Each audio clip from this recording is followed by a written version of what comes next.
We are joined by occupational therapist Najma Adam to help us understand the subject.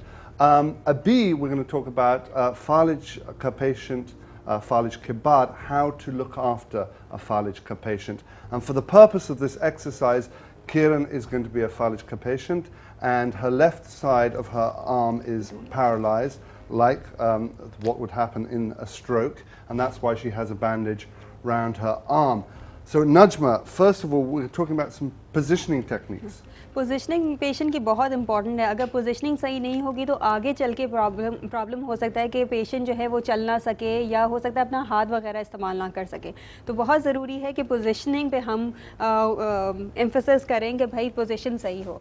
सबसे पहले position, जैसे patient इस तरह से लेटे में हैं, तो अगर हाथ कभी भी नीचे, जैसे आपने देखा था तो लटका हुआ था, हाथ इनको लटका रहने ना दें. इनका शोल्डर और पूरा आर्म जो हो किसी तकिए से सपोर्टेड, वेल सपोर्टेड हो. You have to keep the arm elevated? Elevate होने की नीड नहीं है, मगर सिर्फ सपोर्ट होना चाहिए कि लटका हुआ ना हो, वरना शोल्डर सबलक्स हो सकता है, निकल आ सकता है, डिसलोकेट हो सकता है. अगर हम पेशेंट को करवट लिटा रहे हैं तो एक जो है तकिया पीछे की तरफ रखें, एक तकिए को आर्म में ऐसे सीधा रख सकते हैं आप, बिल्कुल हाथ स्ट्रेट हो, और एक तकिया जो है आप पेशेंट के, मरीज़ के पैर पर रख सकते हैं ताकि वो कंफर्टेबल पोजीशन हो. और इसी तरह से जब आप दूसरी करवट लिटाएंगे उनको, तो इसका रिवर्स कर देंगे. मतलब आप इधर आ जाएं. अब अगर पेशेंट को लेफ्ट साइड पर स्ट्रोक हुआ है, फालिज है, तो अगर इसी हाथ पे लिटाना है तो लिटाया जा सकता है, मगर सिर्फ आपको चेंज इनकी पोजीशन कर देनी होगी कि ये इनका हाथ सीधा रहे यहाँ पर, और यहाँ एक इनके पैर के नीचे ये आ जाए, तकिया आ जाए. ठीक है. I think this is better क्योंकि यहाँ थोड़ा सपोर्ट भी मिल रहा है ना इस तरफ.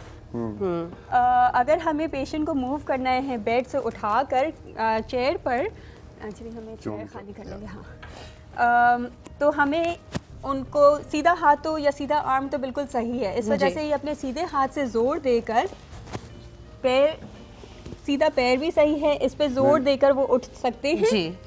थोड़ा सा आगे की तरफ अपने आप को नो लेफ्ट आर्म बिल्कुल मेरा, मैंने इस्तेमाल नहीं किया. अच्छा, अब यहाँ पर पीछे की तरफ एक के अंदर दूसरा हाथ डाल दें, जैसे इस तरह की पोजीशन ले लें जी. स्कैपुला जो हमारा पीछे का है, यहाँ से होल्ड करके एक लेग जो है वो थेरेपिस्ट का पेशेंट के दरमियान में आना चाहिए, और फिर हल्के से अगर उनको उठाया जाए तो वो आराम से उठ सकते हैं, और फिर पेल्विस से पकड़ के उनको चेयर पर आराम से ट्रांसफ़र कर सकते हैं. ठीक. और बैठी हुई पोजीशन भी, जैसे ऐसे ना ऊपर की तरफ लटका हुआ पैर ना हो, सॉरी ये लेफ्ट हैंड का, ऐसे ना हो या इस तरह से ना पड़ा हुआ, बिल्कुल स्ट्रेट जो है वो ठीक नीचे हो. I mean, it's sort of physics as well to a certain extent, क्योंकि it's easier to hold something close to you rather than far away. Yes. So if you're moving बहुत heavy object, you know, whether it be a sack of potatoes or Kiran, close and then with them twist and then. और बैठे हुए ये ज़रूरी है कि patient का जैसे हाथ इस किस्म का लटका हुआ ना हो. एक तो आर्म सपोर्ट वाली चेयर बहुत ज़रूरी है, और जब भी बिठाएं उनको पिलो देकर हाथ उनका वेल सपोर्टेड हो. अगर लटकेगा तो यहाँ से शोल्डर निकलने का डर हो सकता है. करेक्ट. अक्सर लोग ये होता है 1-1 साल 2-2 साल हो जाता है स्ट्रोक को, और कपड़े भी खुद से नहीं पहन रहे होते. तो हमारे पास बहुत आसान सी टेक्निक है जो पेशेंट खुद से जो है कपड़े चेंज कर पहन सकते हैं. अब इसके लिए ये है कि जो अफेक्टेड साइड होता है, जैसे इनका अभी लेफ्ट साइड है, उसमें आस्तीन पहले जाती है, फिर सर डाला जाता है, और फिर दूसरी आस्तीन डाली जाती है. तो राइट हाथ जो मेरा ठीक है, जो बिल्कुल सही है, उससे आपने इसको पकड़ के जी नेक तक ले आना है. So this is back नेक पे ले आए इधर जी. ठीक है जी. सॉरी. अब यहाँ से आपने जो स्लीव नज़र आ रही है, थोड़ी सी प्रैक्टिस से ये आराम से हो जाता है. स्लीव के अंदर डाल लें आप. नहीं. स्लीव में डाल लें. अपने राइट हैंड से मूव करके इसको स्लीव में डाल लें.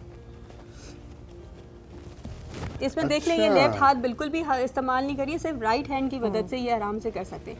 और दूसरी स्लीव आप क्योंकि राइट साइड बिल्कुल सही है, इस तरह से डाल के ये अंदर आराम से पहना जा सकता है। ओके ओके, ये बहुत हाँ बिल्कुल आसान है, ये आराम से सीखा जा सकता है। एक ही दफ़ा बताते हैं और पेशेंट खुद से करना शुरू कर देते हैं, क्योंकि आपका एक हाथ तो है, तो जब ये हाथ डाल दे अंदर तो... और इंडिपेंडेंट होने के लिए पेशेंट को डिप्रेशन से बाहर निकालने के लिए बहुत ज़रूरी है कि जल्द से जल्द वो काम करना शुरू करें। अगर वो काम कर रहे होते तो उन्हें फील होता है कि अच्छा हम कर सकते हैं और एफर्ट लगाते हैं। अदरवाइज सारे काम आप करके दे देंगे तो वो फिर एफर्ट भी नहीं लगाएंगे। करेक्ट। हाँ, अगर क्योंकि शोल्डर का हमें ध्यान रखना है, इस किस्म की स्लिंग जो है वो आम तौर पे मैंने लोगों को इस्तेमाल करते हुए देखा है, जो कि हम बिल्कुल भी रेकमेंड नहीं करते हैं।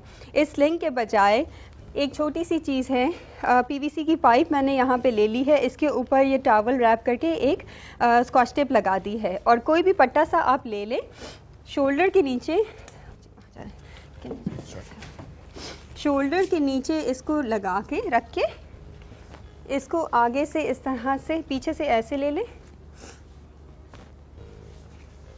तो ये सपोर्ट दे रहा है, बिल्कुल सपोर्ट दे रहा है। पीछे से एक टाई कर लें वो, और बिल्कुल क्रॉस में आ जाएगा ये। ठीक है, इससे ये होगा कि शोल्डर जो है वो कंधा निकलेगा नहीं।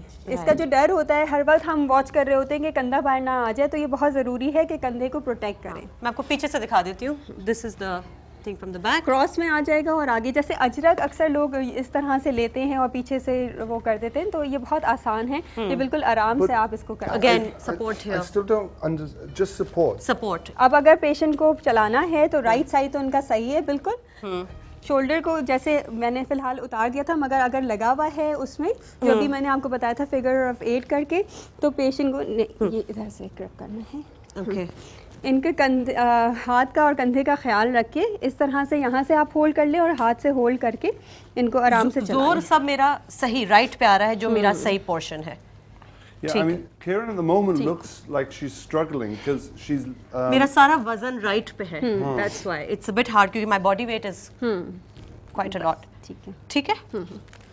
But for example, are there strength exercises? हाँ बिल्कुल, और भी एक्सरसाइजेज हैं। इससे पहले मैं थोड़ा सा ये बता दूं कि ये कुछ हम स्प्लिंट्स वगैरह यूज़ करते हैं स्ट्रोक के पेशेंट के साथ एक्यूट फेज़ में, यानी शुरू में जब स्ट्रोक होता है। इसमें ये एंकल फुट ऑर्थोसिस कहलाता है, ये पैर में पहनने के लिए है, ताकि पेशेंट का जो पैर जो है वो इस तरह से जा रहा होता है नीचे की तरफ, इस तरह से उसको प्रिवेंट करें, ताकि ये ना हो कि पीछे के जो टेंडन है वो टाइट ना हो जाए, और आगे चलने में ये होगा कि पेशेंट जो है इस तरह से चल रहा होता है या इस तरह से मुड़ जाता है।